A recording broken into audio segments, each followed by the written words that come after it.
Hello everyone, दोस्तों मैं अरुण शर्मा। आप देख रहे हैं 10 सोच। दोस्तों स्टूडियो में बात करने वाले हैं संसद बना पंजाब का अखाड़ा। दो सूरमा पंजाब के जिन्होंने संसद में हाथापाई तक की नौबत आ गई।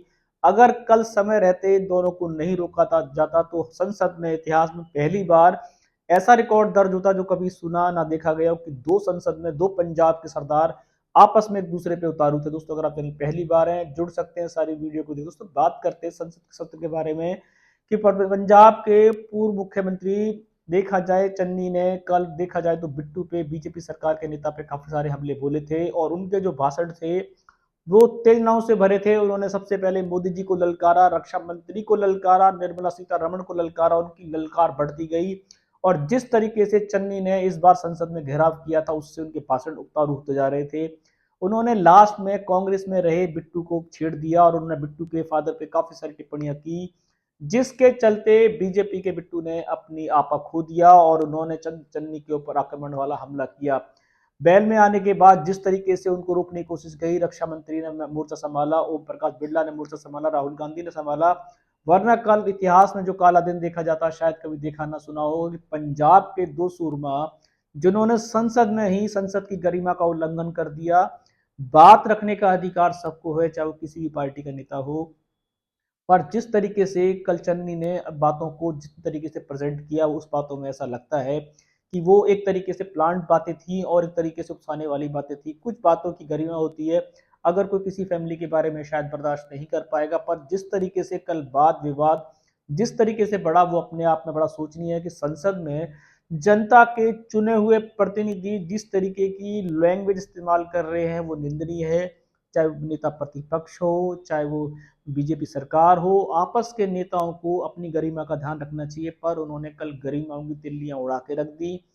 बातों से तो एक दूसरे पे जो कटाक्ष चल रहे थे वो भी निंदनीय थे, पर जिस तरीके से हाथापाई की नौबत आना, संसद जैसी मंदिर के अंदर अगर इस तरीके की बातें होंगी तो शायद आने वाले समय में जनता चुनने को सोचेगी।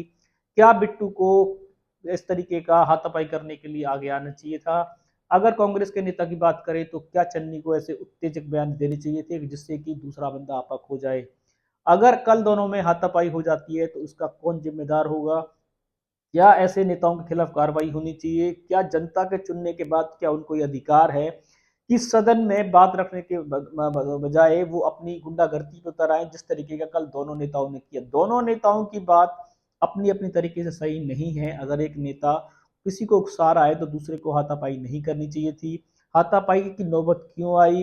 दोनों पार्टी के नेताओं को अपनी अपनी गरिमा का ध्यान रखना चाहिए। अगर जनता इतना भरोसा करके आपको इतने भारी मतों से जिताती है, उसके बावजूद आप संसद जैसे मंदिर में उनके मुद्दों की बजाय अपनी देखा जाए तो खींचतान जारी कर रहे हो, आप अपनी खुन्स निकाल रहे हो, तो जनता तो उन मुद्दों से वंचित रह जाएगी। और जिस तरीके की आप भड़ास निकाल रहे हो, भड़ास निकालने के लिए आप गली कूचों में जा सकते हो, पर संसद में आपने जनता का एक वचन दे रखा है कि हम संसद में आपके कार्य करवाएंगे। पर चन्नी की बात करें तो शायद उन्होंने जो बयान रखे वो बयान अपनी जगह उनके सही हो सकते हैं, पर उनको रखने का एक प्लेटफॉर्म होना चाहिए और किसी पे आरोप प्रत्यारोप लगाने से पहले आपको प्रॉपरली उसकी गाइडलाइन होनी चाहिए। अब इसमें किसी का पक्ष लेना और ना लेना वो अलग मैटर है, पर मुद्दा ये है कि दो पंजाब के सरदार, दो पंजाब के सूरमा अगर संसद में इस तरीके की, तो इससे पंजाब सरकार का भी नाम बदनाम होता है, पंजाब प्रदेश का भी नाम बदनाम होता है कि दो ऐसे नेता आए जिन्होंने सदन की गरिमा में हाथापाई की नौबत कर दी।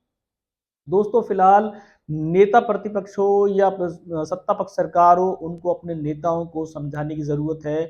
कोई भी मुद्दे हों आप उनको एक शांतिपूर्ण तरीके से रख सकते हैं और स्पीकर का सम्मान करते ही उनको उनका आदेश का पालन कर सकते हैं। पर अगर आप सदन में जाके स्पीकर की वेल का इंतजार कर रहे हैं और उनका अपमान कर रहे हैं और एक दूसरे पे हाथापाई का प्लान बना के जा रहे हैं, तो ये किसी भी तरीके से सूरत में स्वीकार नहीं किया जाएगा। और जनता इसको लाइव देखती है तो जनता के दिल पे क्या बीतती है?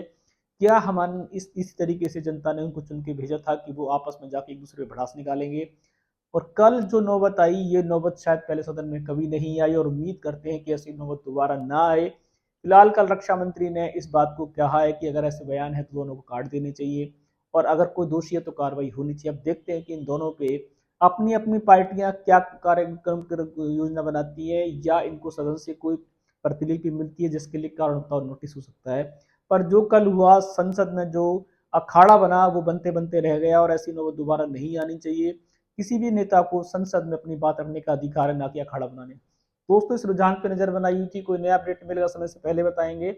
अगर आप चैनल पहली बार हैं जुड़ सकते हैं सारी वीडियो को देख। दोस्तों मैं अरुण शर्मा मिलूंगा नई सोच के साथ, अपना ध्यान रखें। नमस्कार।